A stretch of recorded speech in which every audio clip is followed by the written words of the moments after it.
اعوذ باللہ من الشیطان الرجیم بسم اللہ الرحمن الرحیم الصلاۃ والسلام علیکہ یا رسول اللہ صلی اللہ علیہ وآلہ وسلم۔ السلام علیکم ورحمۃ اللہ وبرکاتہ۔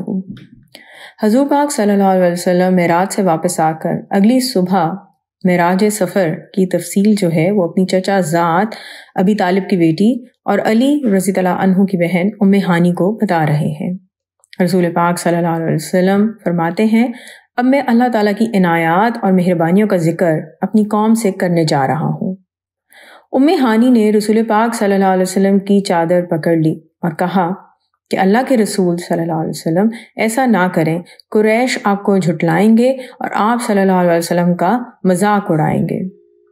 رسول پاک صلی اللہ علیہ وسلم اپنے گھر سے نکل کر حرم کی طرف چلے جاتے ہیں تو ام ہانی اپنی کنیز نبا کو رسول پاک صلی اللہ علیہ وسلم کے پیچھے بھیجتے ہوئے کہتی ہیں کہ جاؤ دیکھو رسول پاک صلی اللہ علیہ وسلم کیا تفصیل بتاتے ہیں اور لوگ اس کے جواب میں کیا کہتے ہیں۔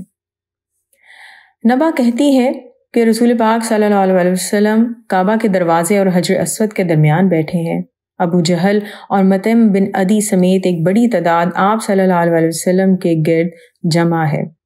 رسول پاک صلی اللہ علیہ وسلم انہیں متوجہ کرنے کے بعد رات ہی رات میں بیت اللہ سے بیت المقدس جانا، وہاں نبیوں کی نماز کی امامت کروانا، آسمانوں پر جانا اور آسمان پر پیش آنے والے واقعات سنا رہے ہیں۔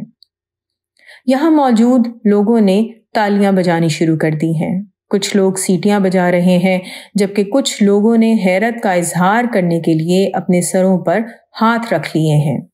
مطعم بن عدی رسول پاک صلی اللہ علیہ وسلم سے کہتا ہے کہ ابن عبداللہ صلی اللہ علیہ وسلم، آج تک تم صلی اللہ علیہ وسلم جو باتیں کرتے آئے ہو ہم انہیں مانیں یا نہ مانیں وہ عام سمجھ میں آنے والی ہیں، لیکن جو بات تم صلی اللہ علیہ وسلم آج بتا رہے ہو مکمل طور پر ناقابل یقین ہے۔ ہم یہ بات کیسے مان لیں کہ جو راستہ تیز رفتار جانوروں پر سفر کرتے ہوئے 1 مہینہ جانے میں اور 1 مہینہ واپس آنے میں لیتا ہے، تم صلی اللہ علیہ وسلم وہاں رات ہی رات میں پہنچے اور مکہ واپس بھی آ گئے؟ کیا ہم نے ان راستوں پر خود سفر نہیں کیا؟ لات اور عزا کی قسم ہم تمہاری یہ بات ماننے کے لیے بالکل تیار نہیں۔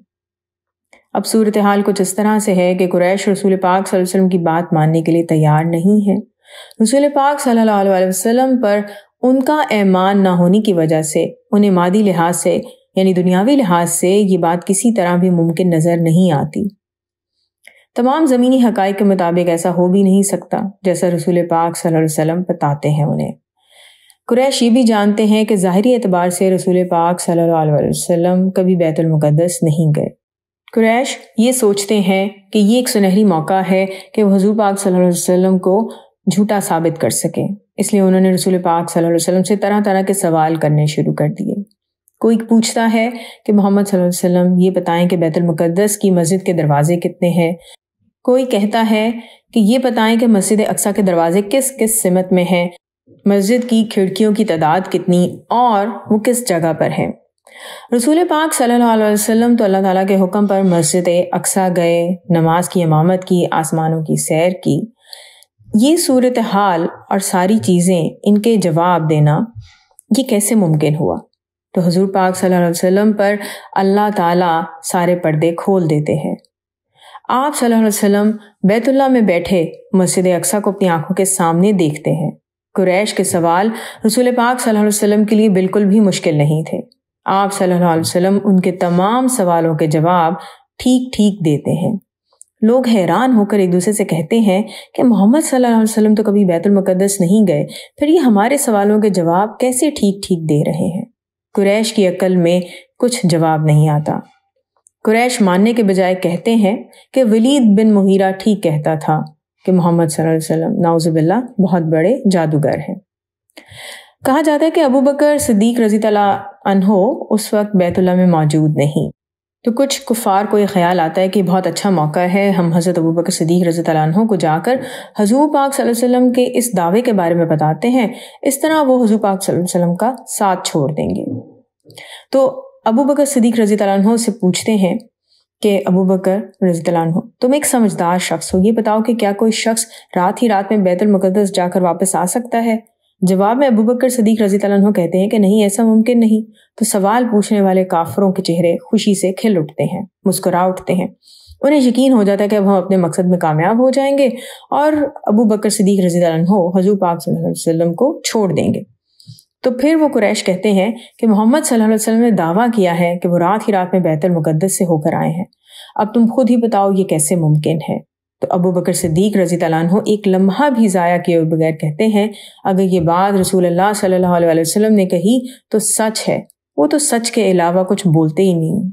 جب میں یہ مانتا ہوں کہ آسمانوں سے فرشتہ صبح اور شام رسول پاک صلی اللہ علیہ وسلم کے پاس وہی لے کر آتا ہے، تو پھر رسول پاک صلی اللہ علیہ وسلم کے لیے آسمانوں پر جانا اور رات ہی رات میں واپس آنا کیوں ممکن نہیں؟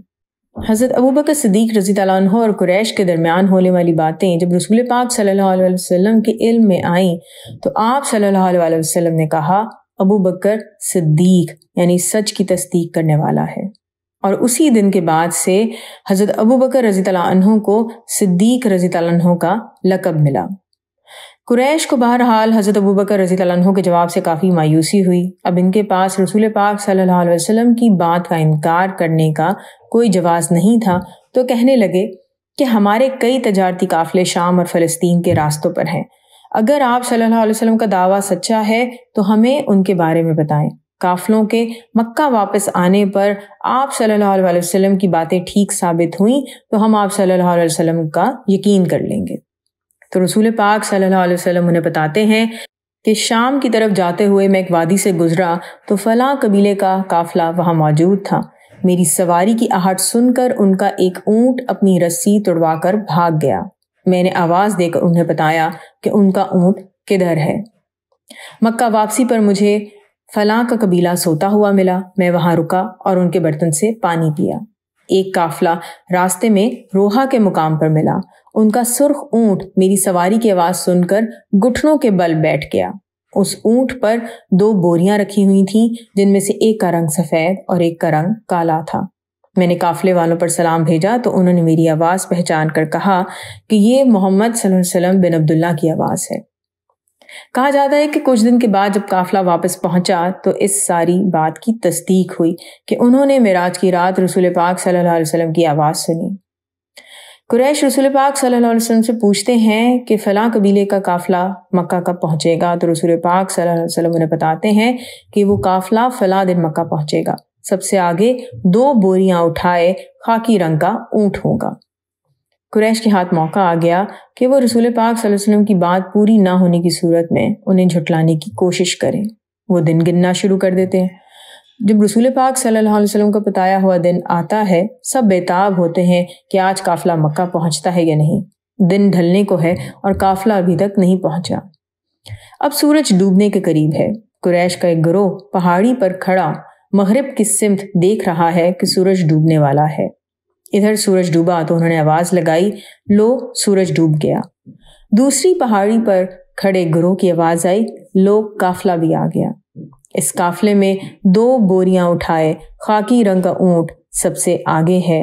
یہ دیکھ کر ہمیشہ کی طرح قریش اس بار بھی مایوس ہو گئے۔ الصلاۃ والسلام علیکہ یا رسول اللہ صلی اللہ علیہ وآلہ وسلم۔ السلام علیکم رحمۃ اللہ وبرکاتہ۔